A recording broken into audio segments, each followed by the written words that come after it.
এটা দীঘলীয়া ৰাইজৰ লগত বিভিন্ন সময়ত থাকি সংগ্ৰাম কৰি ছাত্ৰৰ হৈ বিভিন্ন ধৰণৰ কাম কাজ কৰিলোঁ। মজিয়াৰ পৰা অব্যাহতি লোৱা প্ৰায় 1 বছৰ 7 মাহমান হ'ল। তাৰ পিছতো ৰাইজৰ লগত বিভিন্ন ধৰণে কাম কাজ অব্যাহত ৰাখিছিলোঁ আৰু এতিয়া সেই ৰাইজৰ হৈ একনিষ্ঠভাৱে কাম কাজ কৰি যাবৰ কাৰণে সেৱা আগবঢ়াবৰ কাৰণে আজি আনুষ্ঠানিকভাৱে বিজেপি দলত যোগদান কৰিছোঁ আৰু মই সকলোৰে সহায় সহযোগিতা কামনা কৰিছোঁ। আচলতে আমাৰ অসমত বাস কৰা প্ৰতিগৰাকী মানুহৰ মন সদায় জাতীয়তাবাদী, কিন্তু ৰাষ্ট্ৰীয় দলত থাকিও আমি জাতীয়তাবাদী চিন্তা চৰ্চাৰে গোটেই অসমখনৰ কাৰণে কাম কাজ কৰিবৰ কাৰণে আমি আগবাঢ়ি যাব লাগিব। আজি RSSৰ কথা আমি বিভিন্ন সময়ত কৈ থাকোঁ, কিন্তু RSSে যিখন ৰাজ্যলৈ যায় সেই ৰাজ্যখনতে তেখেতসকলে সেই ভাষাটোৰ ওপৰত সদায় কাম কাজ কৰি আহিছে। আমি অসমতো দেখিছোঁ প্ৰায় 540খন অসমীয়া মাধ্যমৰ বিদ্যালয় খুলিছে, য'ত শংকৰদেৱ শিশু নিকেতন, সৰস্বতী শিশু নিকেতন আদি কৰি 540খনৰো অধিক অসমীয়া মাধ্যমৰ বিদ্যালয় খুলি অসমীয়া মাধ্যমটোক, অসমীয়া ভাষাটোক আগবঢ়াই লৈ গৈছে। অন্যথা আজিকালি অসমীয়া মাধ্যমৰ চৰকাৰী বিদ্যালয়বিলাকত পঢ়িবৰ কাৰণে ছাত্ৰ ছাত্ৰী শিক্ষাৰ্থীৰ অভাৱ হৈছে, য'ত RSSৰ নেতৃত্বত সেই বিদ্যালয়বিলাকে অসমৰ গাঁৱে ভূঞে চহৰে নগৰে তেখেতসকলে অসমীয়া মাধ্যমটোক আগবঢ়াই লৈ যাবৰ কাৰণে চিন্তা চৰ্চা কৰিছে। গতিকে এইটো এটা অসমীয়া জাতীয়তাবাদ বা অসমীয়া ভাষাটোক আগবঢ়াই লৈ যোৱাৰ কাৰণে, অসমীয়া ভাষাটোক শক্তিশালী কৰাৰ কাৰণে এটা চিন্তা চৰ্চা। গতিকে এই গোটেই কথা বতৰাবিলাকৰ প্ৰতি চাই চিতি ৰাইজক সেৱা কৰিবৰ কাৰণে মনত যিবিলাক চিন্তা চৰ্চা আছে, মন মগজুত যিবিলাক চিন্তা চৰ্চা আছে, এই কাম কাজখিনি কৰি যাবৰ কাৰণে বৰ্তমান সময়ত উন্নয়নমুখী কাম কাজত জড়িত নৰেন্দ্ৰ মোদীৰ মাননীয় প্ৰধানমন্ত্ৰী নৰেন্দ্ৰ মোদীৰ নেতৃত্বত আৰু অসমত ডক্টৰ হিমন্ত বিশ্ব শৰ্মাৰ নেতৃত্বত যিখিনি আচলতে উন্নয়নমূলক কাম কাজ হৈছে, সেই উন্নয়নমূলক কাম কাজখিনি সহযোগিতা আগবঢ়াবৰ কাৰণে আৰু নিজৰ যিবিলাক চিন্তা চৰ্চা আছে, সেই চিন্তা চৰ্চাবিলাকেৰে ৰাইজৰ মাজত সেৱা আগবঢ়াই যাবৰ কাৰণে আজি এই আনুষ্ঠানিকভাৱে যোগদান কৰিছোঁ। আপুনি বিজেপিত যোগদান কৰাৰ কথা ওলোৱাৰ পিছতে দেখা গৈছে আপোনাৰে একালৰ প্ৰাক্তন সতীৰ্থ বৰ্তমানৰ সভাপতিয়ে কৈছে মানে যে আপোনাক লোৱা মানে বিজেপিয়ে দুঃশাসনক সহায় কৰাৰ নিচিনা হ'ব বা ভীষ্মৰ কথা কৈছে, মানে বিভিন্ন কথা কৈছে। তেওঁ গোটেই বিষয়টো লৈ এক প্ৰকাৰ আপোনাক লোৱাটো বিজেপিৰ ভুল হোৱা বুলিয়ে ক'ব বিচাৰিছে, আক্ৰমণৰ লক্ষ্য কৰি। আচলতে ভাৰতবৰ্ষ বা অসম যিয়ে হওক, সকলো মানুহৰে বাক স্বাধীনতাৰ অধিকাৰ আছে। আপোনাৰো প্ৰশ্ন সোধাৰ যেনেকৈ অধিকাৰ আছে, মোৰো সেই প্ৰশ্নৰ উত্তৰ দিয়াৰ অধিকাৰ আছে, বা আন কাৰোবাৰ। যিহেতু মই ৰাজহুৱা ব্যক্তি হিচাপে ৰাইজে মোৰ কিছুমান ধনাত্মক কথা ক'ব, কিছুমান ঋণাত্মক কথা ক'ব। গতিকে সকলোবিলাক কথা বতৰা কোৱাৰ অধিকাৰ আছে। গতিকে মই এটা কথাই জানো, জীৱনৰ যিবিলাক ঘাট প্ৰতিঘাত ধুমুহা, এই সকলোবিলাকৰ পৰা এটা কথাই লক্ষ্য কৰিছোঁ, মানুহে যাক ভাল পায় তাকহে সমালোচনা কৰে।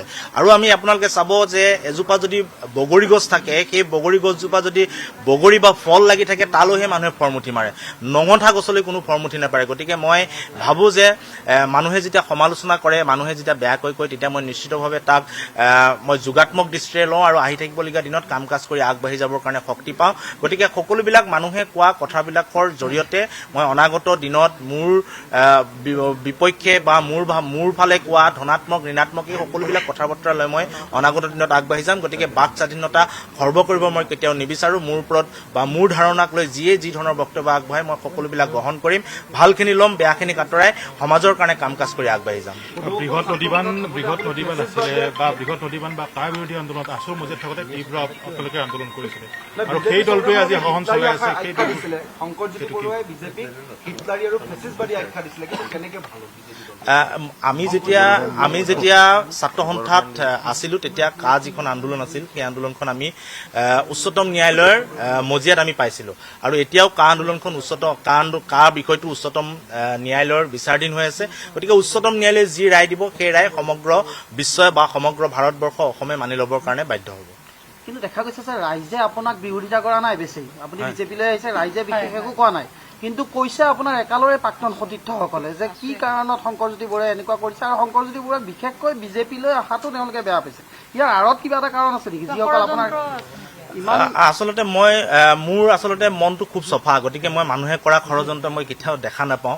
আৰু যদি কোনোবাই ষড়যন্ত্ৰ কৰিছে, আপোনালোকে যদি দেখিছে, তেনেহ'লে মই ভাল পাইছোঁ আজি দেখাই দিয়াৰ কাৰণে। ময়ো আপোনালোকৰ দৃষ্টিৰে চাবৰ কাৰণে চেষ্টা কৰিম।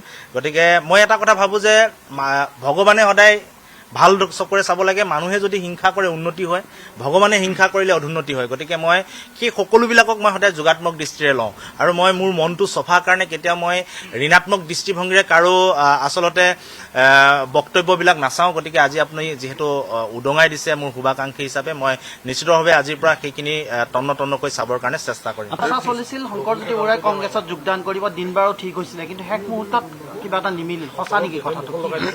আচলতে কংগ্ৰেছ বুলি নহয়, মাজে মাজে কেতিয়াবা বিজেপি বুলি কয়, কেতিয়াবা কংগ্ৰেছ বুলি কয়।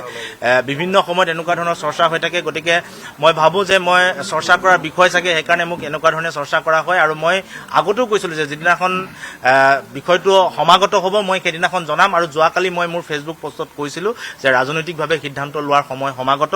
গতিকে ৰাইজক দিয়া কথা অনুসৰি মই এদিন আগত বিষয়টো জনাইছো আৰু আজি মই আনুষ্ঠানিকভাৱে যোগদান কৰিছো। 2026 বিধানসভা নিৰ্বাচন সমাগত আৰু আপুনি ইতিমধ্যে কৈছে যে আপোনাৰ সমষ্টিত আপুনি বহুতখিনি কাম কৰিছে বা আপুনি বহুত মানুহৰ লগত যোগাযোগ ৰাখিছে। গতিকে মুখ্যমন্ত্ৰীগৰাকীয়ে যদিও বা টিকেটৰ আশা নকৰিব গৈছে, তথাপি আপোনাৰ ফালৰ পৰা মন্তব্য কি হ'ব? আপুনি আশা ৰাখিব নেকি? আচলতে আজি কিছু মুহূৰ্তৰ আগলৈকে মই মানুহজন ব্যক্তিগত আছিলোঁ। গতিকে ব্যক্তিগতভাৱে মই মোৰ মনৰ চিন্তাবিলাক মই প্ৰকাশ কৰিছোঁ আৰু এতিয়া যিহেতু এটা দলত অন্তৰ্ভুক্ত হৈছোঁ, যোগদান কৰিছোঁ, গতিকে এতিয়া দলৰ কাম কাজবিলাকৰ জৰিয়তে আগবাঢ়ি যাম। দলে যি সিদ্ধান্ত দিয়ে সেই সিদ্ধান্তবিলাকৰ জৰিয়তে আগবাঢ়ি যাম আৰু সেই কাম কাজবিলাক কৰি যাবৰ কাৰণে নিশ্চিতভাৱে চেষ্টা কৰিম।